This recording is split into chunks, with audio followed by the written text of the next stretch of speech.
Thank you, everyone. So we're shifting tone a little bit to talk about safety, which should be and is a top priority for transit agencies across the country and beyond, from TriMet's public safety officers to MBTA's incident reporting app. There's a lot that agencies are doing to help keep everyone safe.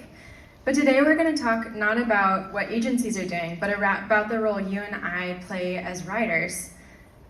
So I have 3 stories for you today. All are set in Seattle, and all are about the ways that I've found safety through unconventional relationships with people that are often considered dangerous. So our first story, I was living a couple of blocks from what some might call a spicy bus route in Seattle. And on the way to and from the bus, I would see a bunch, I'm not telling!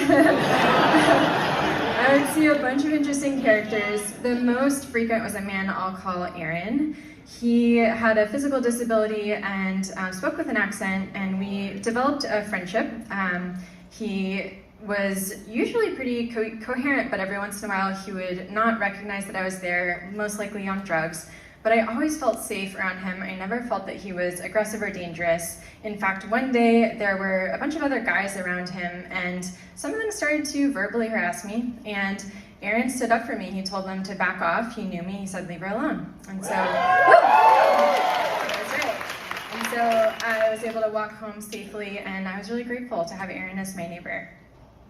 Our next story I was on the bus to downtown Seattle, I'm not telling from where, and there was a man who boarded the bus, we'll call him Bill, and he started shouting at everyone incoherently and with a lot of anger, and I paused my podcast and started to generate a feeling of kindness towards Bill.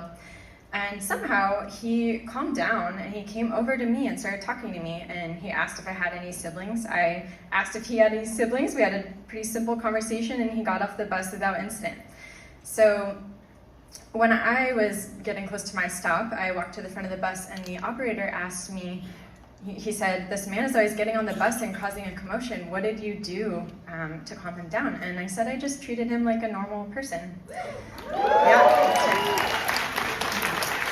So I believe something about my body language told Bill that I wasn't seeing him as a threat, and then he didn't feel the need to be a threat anymore.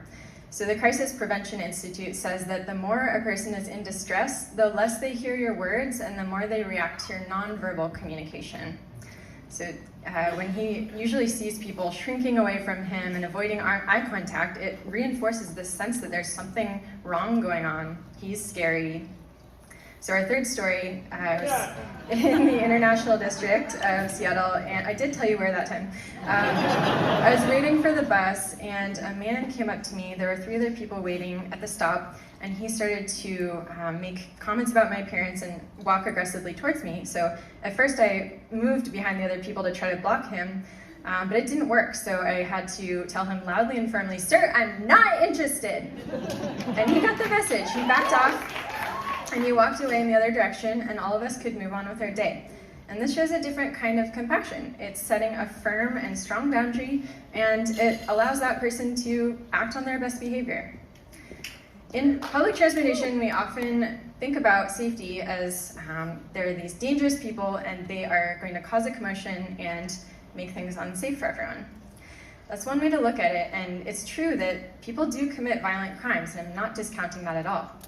That being said, we often overestimate the dangers around us and underestimate the good in people. We don't see people clearly. And when we don't see people clearly, it's a disservice to both them and us, because they're not able to act the best that they would, and we are then in a situation where we're perpetuating the danger. So the other option is, when I see Aaron as a neighbor and build a relationship with him, he acts as a neighbor and helps keep me safe. And when I see Bill as just another person, he's able to calm down and we have a nice chat. And on the other hand, when I set a firm boundary with Craig, it allows both of us to move on with our day safely. So to put people first, we need to really see them. We often talk about putting people first and then turn around and avoid people who look a certain way without really looking and seeing who that person is and what they're bringing to this moment. It's easy to, most of us haven't learned how to, okay. So the Crisis Prevention Institute says that how you respond will have a direct effect on whether a situation escalates or diffuses. Positive thoughts like, I can handle this and I know what to do, help you maintain your own rationality and calm the other person down. We are relational beings. The way that I show up impacts how you show up. And in order to help riders feel that confidence that I know what to do, make sure they do know what to do. I really appreciate riding TriMet. On the bus the other day, I was looking around and everywhere I looked was information about how to report what was going on in my ride, who to call, what to do in different emergency situations, and that's a really good first step. Public awareness campaigns could also play a role, having ways to train people about how to actually assess risks and see people more clearly, know whether they need to engage someone outside or change the way that they're interacting. But I know that all of you have a lot of insights, and I would love to hear from you. So this QR code will go to a LinkedIn post that you can, if you like it, I'll tag you in later and you can look at it later. And also a way to download this talk as a digital zine so you can look at it and share it with your friends. If there's one thing you take away from this talk, it's we don't see people clearly, it's making transit less safe, and we can learn how to see people more clearly, and that will make transit safer. Thank you.